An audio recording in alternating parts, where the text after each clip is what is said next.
bomba no Corinthians. E olha, não é uma daquelas bombas de mercado da bola, não. É, assim, uma bomba de bastidores. Fabinho Soldado, o executivo de futebol, tá fora do clube. A gente tem aqui a nota oficial e o que é muito mais interessante é uma entrevista bem longa do presidente, o Osmar Stabile.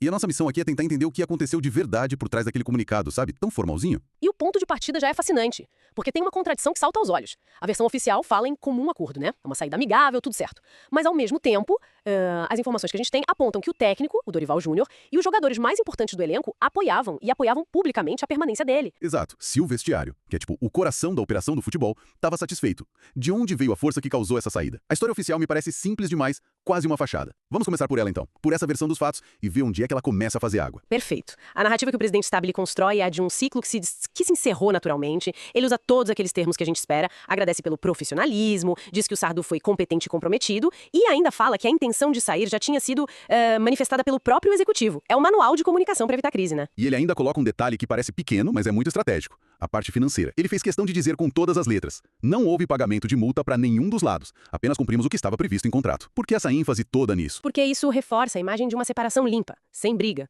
Multa rescisória geralmente indica que alguém quebrou o contrato, que teve uma demissão ou um pedido abrupto, entende? Quando ele diz que não teve multa, ele está vendendo a imagem de que tudo foi negociado, foi consensual. Foi um aperto de mãos e não uma porta na cara. Só que essa imagem de harmonia, ela começa a rachar muito rápido.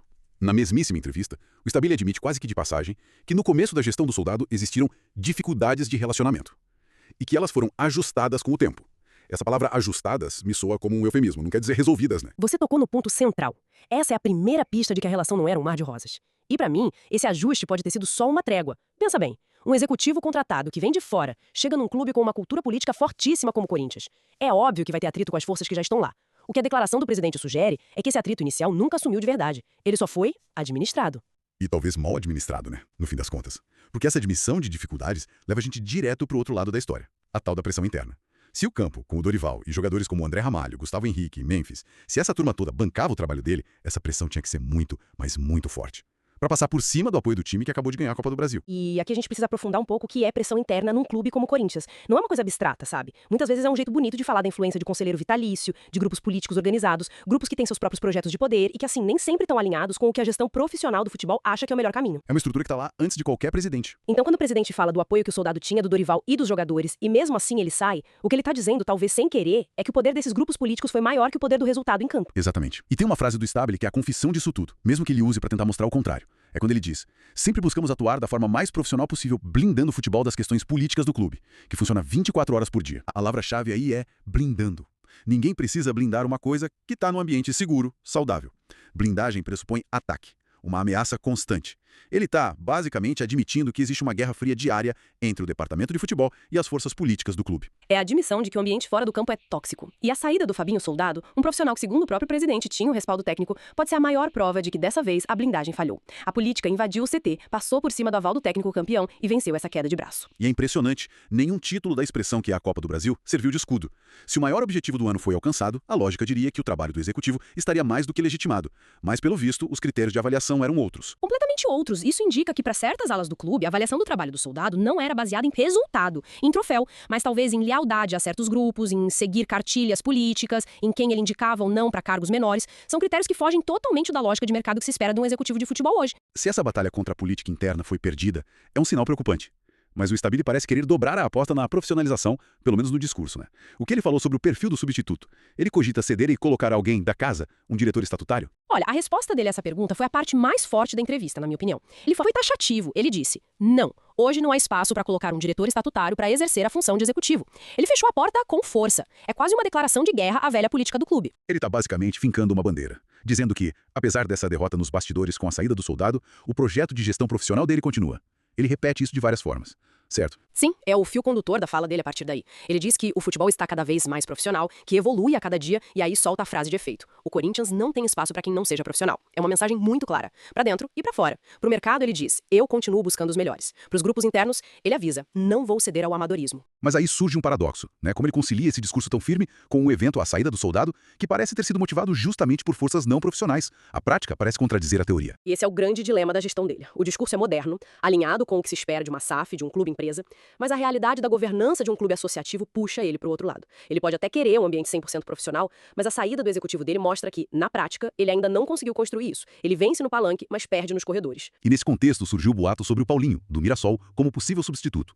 A forma como o Stabile negou isso também me pareceu muito calculada. Foi extremamente estratégica. Ele não se limitou a um simples não é verdade. Ele construiu um argumento ético em cima da negativa. Ele disse, ele não vai, não foi e jamais fará contato com outro profissional antes da saída de quem ocupa o cargo. Ou seja, ele transforma uma resposta sobre um nome qualquer numa declaração de princípios da gestão dele. Perfeito. É uma jogada de comunicação brilhante. Ele se protege de futuras acusações de assédio a profissionais que estão empregados e, ao mesmo tempo, projeta uma imagem de seriedade para o mercado. Ele está dizendo para o próximo executivo, olha, aqui a gente joga limpo, pode confiar. Isso é fundamental para atrair um bom nome depois de um episódio tão conturbado. Certo, a filosofia parece clara no discurso.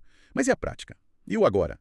A saída do Soldadeio acontece no pior momento possível, com a vaga na Libertadores recém-conquistada. O que isso significa para o planejamento? Significa um caos controlado. O próprio presidente admite que o planejamento para a próxima temporada, que já estava rolando agora, precisa ser ajustado. E esse ajuste é um terremoto. São dois fatores gigantescos acontecendo ao mesmo tempo. Primeiro, o departamento de futebol ficou sem cabeça, perdeu o líder. Segundo, o objetivo mudou radicalmente. Porque planejar um ano pensando em Brasileirão e Copas Nacionais é uma coisa. Planejar um ano para ser competitivo na Libertadores é um jogo completamente diferente. Completamente. O sarrafo sobe em todos os aspectos. O orçamento precisa ser maior, o perfil dos reforços muda, você passa a precisar de jogadores com experiência internacional, o scouting precisa olhar o mercado sul-americano de outra forma, a logística de viagem é mais complexa, a pressão da mídia e da torcida, nossa, se multiplica por 10. E eles perderam o arquiteto desse plano exatamente quando o projeto dobrou de tamanho. Quem é que assume o leme agora? Quem vai fazer essa readequação de rota com o navio já em movimento? Essa é a pergunta de $1 milhão. A urgência é total. A fala final do Stabile na entrevista entrega o tamanho do problema. Ele diz que, com a saída confirmada, eles começam a buscar no mercado alguém que possa assumir essa função o mais rápido possível. A expressão o mais rápido possível não é só protocolo, é um grito de socorro. Porque no futebol o tempo é o ativo mais precioso. O calendário não espera, os bons jogadores no mercado recebem outras propostas. Cada dia sem um líder no futebol é um dia de atraso que pode custar caro lá na frente. Pode custar uma eliminação precoce. A corrida contra o relógio para a próxima temporada já começou e o Corinthians, nesse momento, está parado no box, trocando piloto. E com os adversários já na pista, em alta velocidade. Encontrar a pessoa certa, que entenda o desafio, que tenha bom trânsito no mercado e, principalmente, que consiga sobreviver àquela pressão interna que derrubou o antecessor é uma tarefa hercúlea. Então, fazendo um balanço de tudo isso, a saída do Fabinho Soldado, que foi vendida como um divórcio amigável, é, na verdade, a ponta de um iceberg. As declarações do presidente Stabile, se a gente lê com atenção, revelam uma tensão profunda entre o sucesso no campo, que tinha o apoio de todo mundo, e as forças políticas dos bastidores do Corinthians. É a síntese perfeita. E este caso é um retrato fiel do grande desafio do futebol brasileiro. É a luta diária entre um modelo de gestão que quer ser empresarial, baseado em mérito, em profissionalismo, em resultados, contra as estruturas de poder tradicionais, políticas, que ainda dominam muitos clubes. O discurso do Stabile é moderno, é o que o torcedor quer ouvir. Mas a queda de um executivo que tinha o vestiário na mão mostra que a velha política ainda tem um poder de veto imenso. Para terminar, fica uma provocação para quem nos ouve. No momento da entrevista, o presidente Stabile afirmou que a única área do futebol que ainda não é totalmente profissional é a arbitragem. Depois de analisar este caso, fica a pergunta: será que a gestão dos próprios clubes, mesmo no nível mais alto, já pode ser considerada de fato profissional e blindada? Ou será que a saída do Fabinho Soldado é a prova definitiva de que essa blindagem, por mais que se tente construí-la, ainda é frágil demais? E que a verdadeira fronteira do amadorismo no nosso futebol não está no apito do juiz, mas nas salas de reunião da diretoria?